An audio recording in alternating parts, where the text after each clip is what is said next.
Is really close. Okay, so today I am going to be talking about Belle Collective, episode 3. I don't remember what it's called.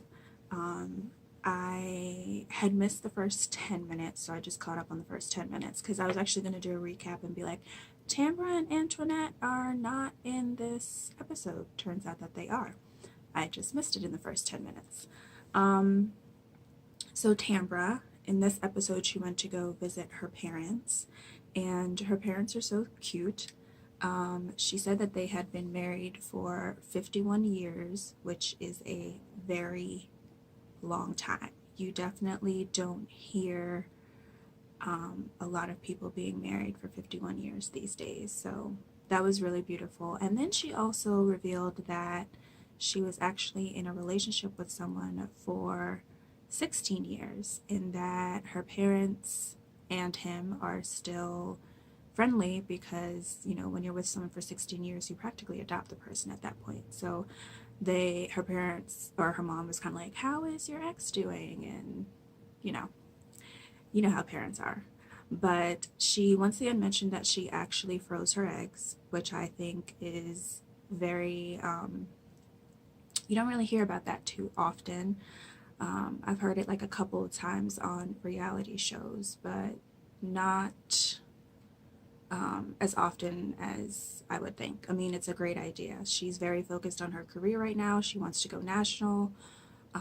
So that is her number one priority. And like she said, if she ever finds a need, she will just unfreeze her eggs and find a surrogate and do what needs to be done. So I think it's great that she left herself that option.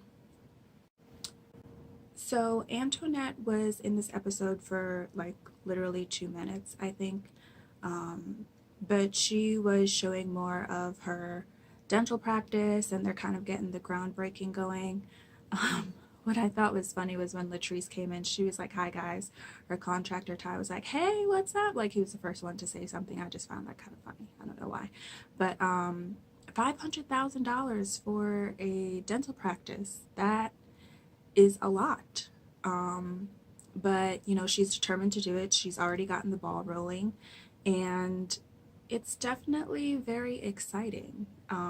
Like she said, there were only 4 African American, I think they were all females, 4 African American women in her dentistry class. And for her to finish and then now want to start her own practice, she says that has been her goal since the very beginning. That's really great. And I'm not really sure when this was filmed. I haven't seen anything indicating COVID, so I'm not sure if her practice is up and running right now. It could be. Um, but that's really great for her. Okay, so the main focus of this episode was actually Marie. Um, I would say Marie and her story were probably about a good 30 minutes of the show. In a previous episode, she had mentioned that she does take care of her 4 kids. Her eldest, I believe, Jerez, has 3 children. They all seem to be around the same age because I think she said that they were all born in around the same year, or in the same year. And she takes care of, like I said, her 4 kids, her 3 grandchildren, and then the mothers of her son's children. So that is a lot of people to be taken care of. Um, in this episode, she did mention that her and her son had a falling out. She even played a voicemail when she was with Letitia. It was not a pretty voicemail at all. Um, it brought tears to Letitia and Marie's eyes because she didn't understand what was going on, how things had escalated that much. She did mention that he goes to a school that's about 3 hours away, and she did not like that because he has 3 young children, and she felt that he should be closer, not only so he can spend time with his kids, but also so he can provide for his kids. That's a lot to be asking a mom or a grandmother to be taking care of 6 extra people, her grandkids and their mothers. That's a lot to put on one person. Eventually, she did sit down with Jerez and her husband and her business partner Essie, and he kind of said that he felt that she was trying to make decisions for him. I think no one can understand unless you're in that situation. I guess my whole thing was, if you don't want him going to the school, then don't pay for him to go to the school. But I don't, from what they were saying at the table, it seemed like maybe he was on a scholarship. She mentioned conditioning, which I think he plays basketball, and his grades and stuff. So it just seems like a lot of factors were going into his decision to go to that school. So, I mean, I hope that, in later episodes, they'll be able to work it out. They did work it out at the table, and he agreed to go to counseling, but obviously some things need to be aired out about their situation. So I'm glad that they were able to sit down and kind of understand where they were both coming from and kind of come to some sort of resolution. Another thing that she mentioned was that her and her husband were married, got divorced, and then remarried. But it seemed like they are on the rocks, so to speak. She mentioned that it seemed, I don't know, the timeline was a little iffy, but when they broke up, they got separate places, obviously. And then when they got back together, they still had those separate places. So she was mentioning how he's not coming home. At first it was like once every now and then, and now it's like a habitual thing where he's just really not coming home. And they were kind of getting into it. And then Essie, her business partner, came, and I don't know, it was like he felt like Essie was too involved. Essie felt like, well, I am involved because I'm a business partner.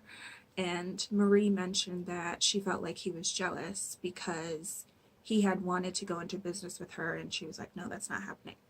I don't know. It's just like a weird dynamic. Like, they really need to communicate about what exactly is going on, because for them to divorce and get back together and then they're still having issues, that definitely needs to be addressed and figured out. Yeah. Okay, so lastly we have Latrice. Latrice and Cliff crack me up. I think that they are too funny sometimes. In this clip, they were talking more about the business, the hair care line. Cliff wanted to be involved in pretty much every aspect of this business.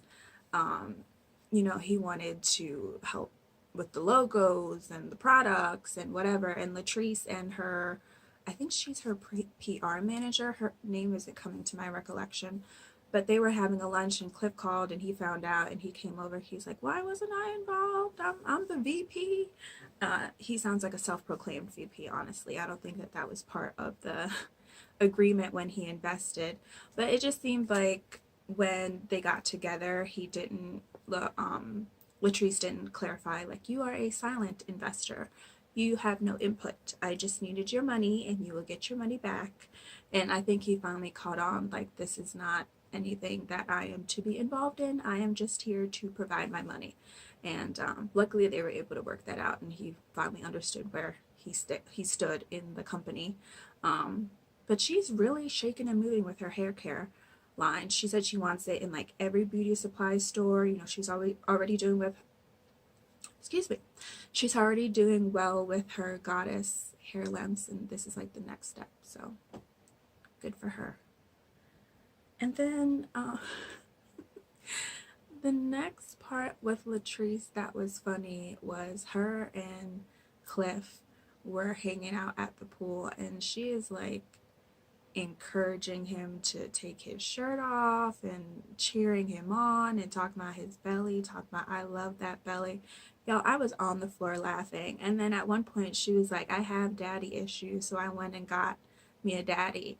And I was just like, okay, that's very honest. I think she was kidding. I'm not really sure, to be honest. With Latrice, she has that sense of humor where it can be dry at times, but Y'all, she really loves that man. And you could tell when he was trying to teach her how to swim and everything, and she's like, this is not for us. But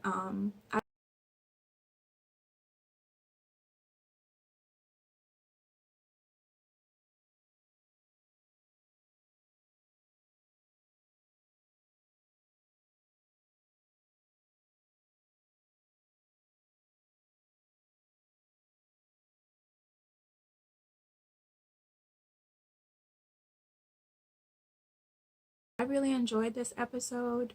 Um, I wonder if during the season they're kind of going to do more episodes where it's like kind of singularly focused, like they do a couple clips on people, but then kind of focus in more on one person, kind of like what they did with Marie. But I am really enjoying this season. I can't wait to see what else is next. I actually didn't check to see how many episodes they have for the season. I guess I could check that out. But for it only being three, I'm really excited for the rest of the season. And that's it. Bye, y'all. Thank you.